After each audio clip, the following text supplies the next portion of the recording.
Hey guys, Kevin here, and I had to do this live stream. I know I don't usually do live streams, but Elon Musk and Tesla just bought $1.8 billion worth of Bitcoin with their reserve assets, right? So that's huge news. And I want to cover a lot of stuff today and dive into this really exciting news with you. Because honestly, this is the most bullish I've ever been in the 4 years I've been in this space.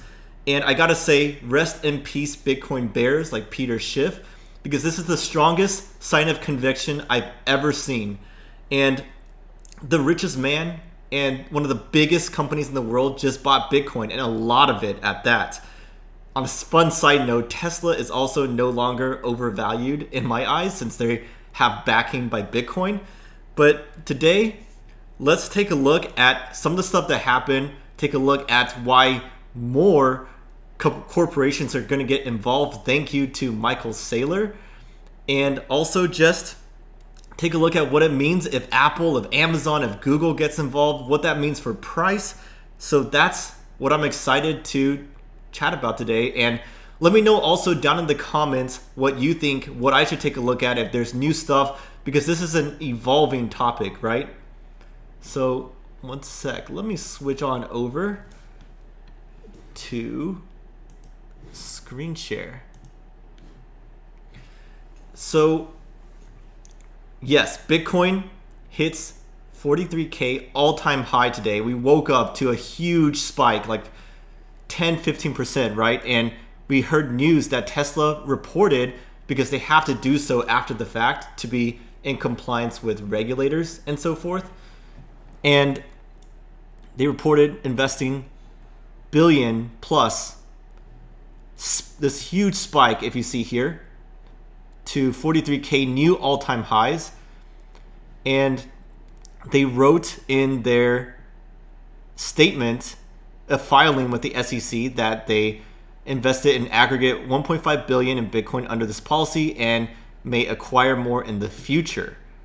So that is huge news. And can you guys hear me, by the way? I see you guys. Hello, y'all in Lax Lifters, James. Let me know if you can hear me all right. And so if you remember, in December, Elon was posting memes like he always does about Bitcoin.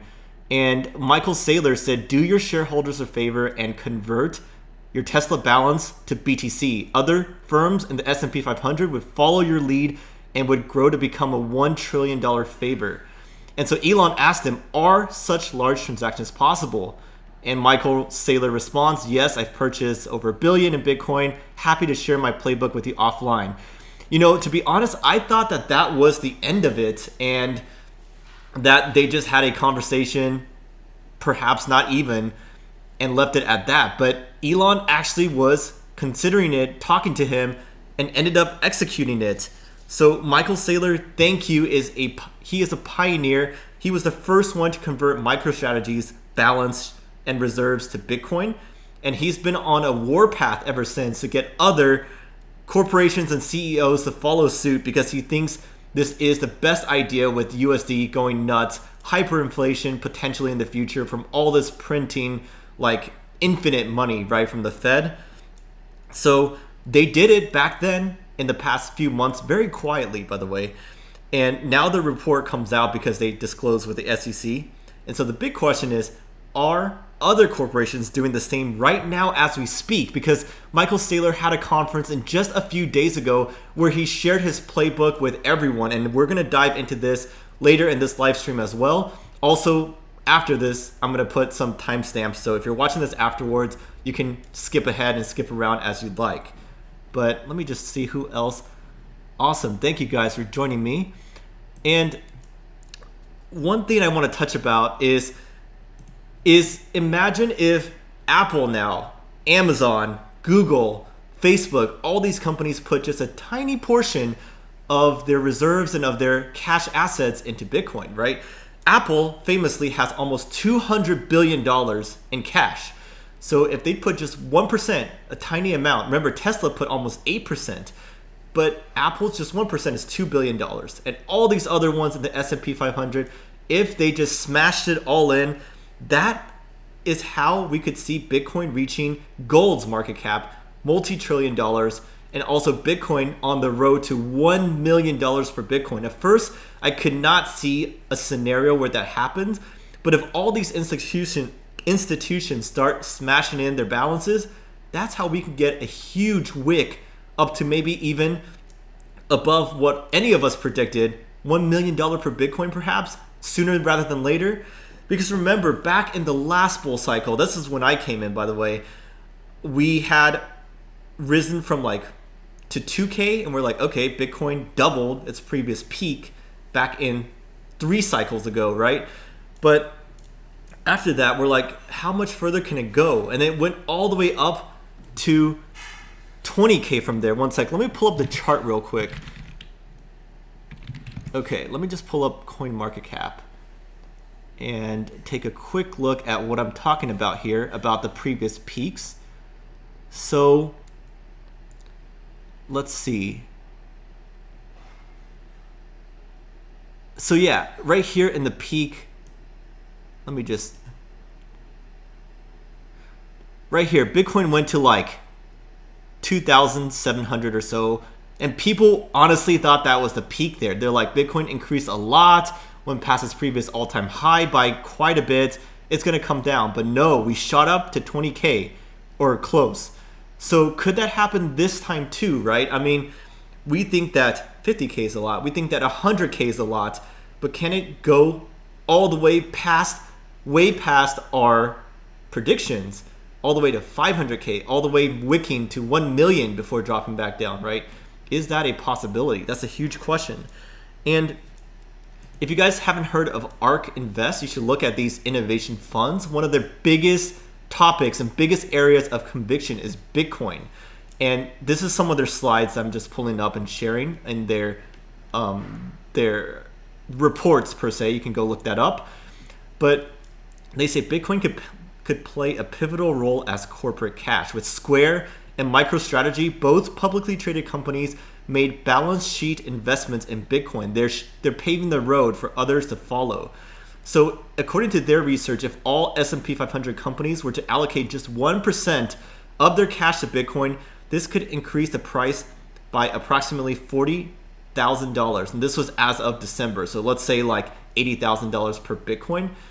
And now if they put 10% instead of 1%, this could increase it up to 400,000. This is the road to 500K, right?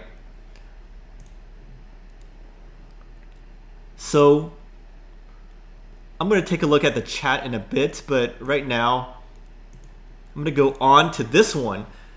Now, they also made a analysis of the hypothetical impact of institutional investment on the price of Bitcoin. So corporations is one part of the equation, but that's not all in the institution side, right? We also have high net worth individuals, mass affluent, pension funds, insurance companies. Like pension funds, California's pension funds has billions upon billions of dollars, right? Sovereign wealth funds like the Saudi funds. What have they all invested in Bitcoin too? This is beyond just the corporations. So price increase depending on their allocation, 1%, 2.55%, 6.55%, the maximum Sharpe ratio, $500,000 plus the other $400,000. That's our road to 1 million. And at first I was like, okay, I'm gonna be honest, because I don't like when some other content creators or YouTubers be like ETH to 87,000 per Ethereum. Like, what the hell? They are clickbaiting like crazy. But this is a road that I buy. And especially with recent Elon Musk and Tesla's motion or action, they set this motion and this tidal wave in place, right? So I can see this math working out to 1 million Bitcoin, if not in this cycle, then the next macro cycle, maybe 5 years from now, right? Because in a macro cycle, it's roughly 4 years, historically speaking, but that may also elongate over time. So we will see.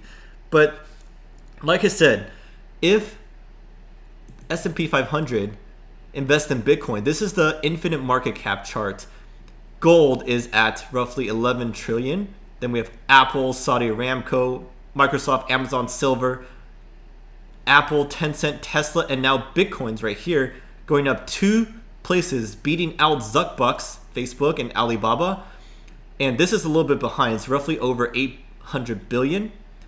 Can it beat Tesla, Tencent? It will beat all of these and match gold even, which is roughly a 10x gain when these institutions and corporations come on board. So now let's talk a little bit about Saylor's conference. Do you guys remember this? This might have been a little bit under the radar, but a few days ago on February 3rd and 4th, MicroStrategy and Michael Saylor, the innovative and just visionary CEO of MicroStrategy, held an event called Bitcoin for Corporations, and he shared his playbook openly, saying that he thinks all publicly traded companies should buy some Bitcoin because it's in the benefit of their shareholders, right? So he shared a lot of details on that, and a lot of people, he said 1,400 firms would be joining. That is a lot. And can you imagine the FOMO that we're feeling right now as Bitcoin rockets to $43,000? All the other CEOs are then like, dang, this is getting away from us. We need to take our company's balance sheet and get in ASAP before it gets out of hand, right? So they're probably scrambling right now too. He says that you're probably going to see an avalanche of companies coming in the next year. 2021 is shaping up to be a great time for us Bitcoin investors, right? And also, there is some things I want to touch on, right? You may wonder, these investors, how do they invest? That's a really important question. These corporations, Elon Musk, these companies like MicroStrategies, these firms, they're not buying on the open exchange like we are. They're not buying on just regular Coinbase, regular Binance, and so forth. They're using prime brokers, they're using custodians, and other methods that Michael Saylor touched on in his presentation. But one strategy I want to touch on is something called time-weighted average price, or TWAP. And I'm not going to dive too deep into this, but essentially this is a way of spreading out your large trades so you don't affect the price a lot. Because imagine if you just put a buy order for like $100 million worth of Bitcoin on Coinbase. That's going to rocket the price. You're not going to be able to fill that or execute that. So they can use something called TWAP, these advanced strategies that spread it out over time. That's why Elon was able to get in the past few weeks, the past few months, without affecting the price. He got in at like 30,000, 35,000. Price was going down. He was loving that, right? He was getting in early, and the price now, he got an instant massive gains, and he just got in a few weeks ago. This is how institutions get the best of both worlds, right? And by the way, if you're watching this right now and you like what you see, please smash that like button, subscribe if you aren't already, and let me know as well if you'd like me to dive deeper into this and future content, because as you know, the motto of our channel is deep research and honest opinions with no frills nor fluff. So we love diving into these deep topics, usually making a little bit more polished piece. I know this is a live stream because this is a hot topic, fresh on my mind too, right? And so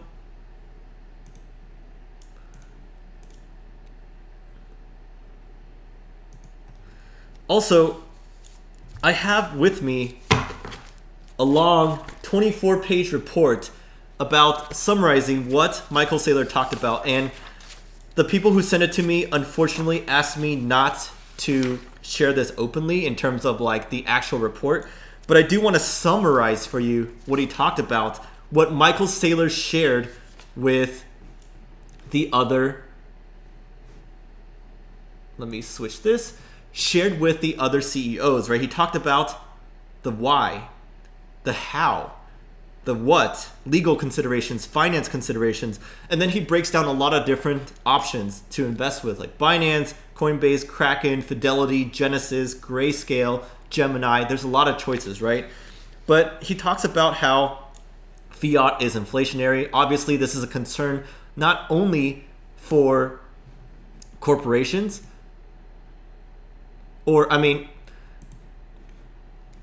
not only for the retail investors like us, but they're worried about it too as CEOs, right? This inflation, potentially this massive printing. So Bitcoin is a great way to hedge against that in their company funds. And so he talks about how they can create a strategy with their corporation, how they can create a playbook, like talk with their team, talk about when to buy, in what intervals, how they can handle insurance, how they can handle accounting, how they can handle legal, and just make sure that everything is smooth. They don't like to just FOMO in and just like potentially get hacked and lose a lot of that, right? Corporations need to be solid. They need to know what they're doing and organize and plan. So this is what Saylor is helping them with. And something that's really interesting is he talks about different ways to invest. You can invest directly, self or outsource custody. You can invest through a fund or ETF like vehicle. This is why we need a Bitcoin ETF. It might be coming soon with the SEC being more amenable to that, with all these corporations getting involved, right? They can also buy equities of companies with large crypto exposure like Coinbase maybe, or some other ones, maybe GBTC. And like, they also have to worry about tax considerations and internal controls. But this is amazing. And Michael Saylor shared the playbook with all of these corporations. That's why he estimates a flood of people getting in, 1,400 firms, and we're interested in its conference and much more coming, right? Let me go back to my screen share. So here is just a chart that kind of touches on previous macro cycles, right? The 2011 one was in the blue. It went 539x and then dropped down to 83x.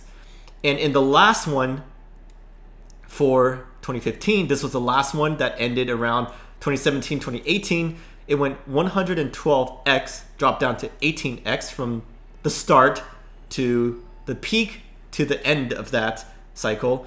And now depending on where you draw R's, but R's started around 2018, 2019, and you see this white dip here. This was like the dip in March or so of 2020, but then it went up since then, since the low to peak so far, at least 12.4x. How far can we go? Can we go another 10x? That will bring us to roughly 400, 500K. A lot of predictions that are even aligned with certain ones like stock to flow predictions. Remember, those went to about 500 or 288K, I believe was that exact number. Okay, now let's take a quick look at some of the comments. Scrolling in, I just wanted to present that because I had a script for you guys right here where I wrote down all the stuff I want to cover to make sure that we're actually providing value and not just diving into the Cointelegraph reading tweets all day, right? But let's see what you guys are saying too. Okay, Dogecoin. Yeah, Elon also loves Dogecoin. That's really funny. I remember people were like, Elon shilling Dogecoin, buying Bitcoin. Okay, hear me fine. How does Tesla go about doing so? Yeah, Laxlifters, great question. This is what I talked about, right? They can use custodians, prime brokers to kind of do it for them, or they can just invest with like GBTC or some other ways, right? But I think that they used the similar methods as how Michael Saylor broke down in his conference. If you can get the content of that conference, and that's amazing. And he will break down how they can do so. Also, GRT 1-inch technical analysis. To be honest, I'm not really a TA guy. I more so just buy and hold and swing trade on a longer basis. But also in this video, at least, I want to more so focus on Bitcoin because that is the huge news going down. That is so bullish. Wilfred said the Saylor Bitcoin event isn't priced in yet. Yes, I do not think it is. It could drop some more, but buy the dip, buy it heavily. Make sure that you guys are dollar cost averaging. This is more conviction than ever that I had, and I wish I had more conviction back last year, and I have been investing lightly, but this is amazing. This changes everything now that Elon and Tesla are in. They are paving the way for everyone else to get involved as well. So Musk has zero affiliation with Doge. Yeah, he's kind of just loving the community vibe with Doge, and he likes just having fun, right?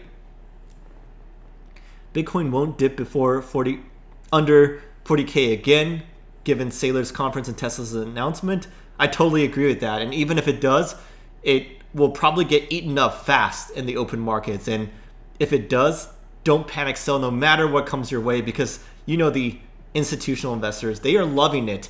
The Bitcoin goes from weak hands and less educated money per se to strong hands or institutions once price drops, once FUD drops. So they love FUD because that gives them the opportunity to buy in low like Elon does, right? And ETH is crashing. So this is super exciting. And if you guys like this, make sure to smash that like button. Like I said, subscribe down below. I'm going to end the stream for now, but feel free to watch this after the fact and be sure on the lookout, because some videos I have coming up, I'm going to break down NFTs and NBA Top Shot, Sushi Swap, decentralized exchanges, the Nigerian Bitcoin ban and what that means for the rest of us, right? And we're going to also make more content, as always, about Bitcoin, about why we're so bullish on it, why this bull market is not over and we have so much more to run. So let's see, a few last things. MicroStrategy wasn't good enough. It is good enough, but he's going to help evangelize more people to get in. And another dip. I think you should just dollar cost average, Greg. Get in now, get in periodically. Don't time the market, right? Don't time Bitcoin. Just buy consistently, hold it for a long time. And that will make us Lambos or even higher to Mars with SpaceX, right? All right, folks, I hope you had a great time with me today. This is it for now. Feel free to watch it over if you just came on, because we covered a lot. We covered what happens if Apple, Amazon, and Google get in, why Michael Saylor's conference was huge for all CEOs of public corporations to get in, and also why ARK Invest estimates 400K on the higher level if corporations get in with a cash balance, and 500K increase in Bitcoin price if all the high net worth individuals and sovereign funds around the world get in with a small allocation, right? So this is it, guys. Hope you have a great day. Really fun to do this live stream with you guys, and cheers.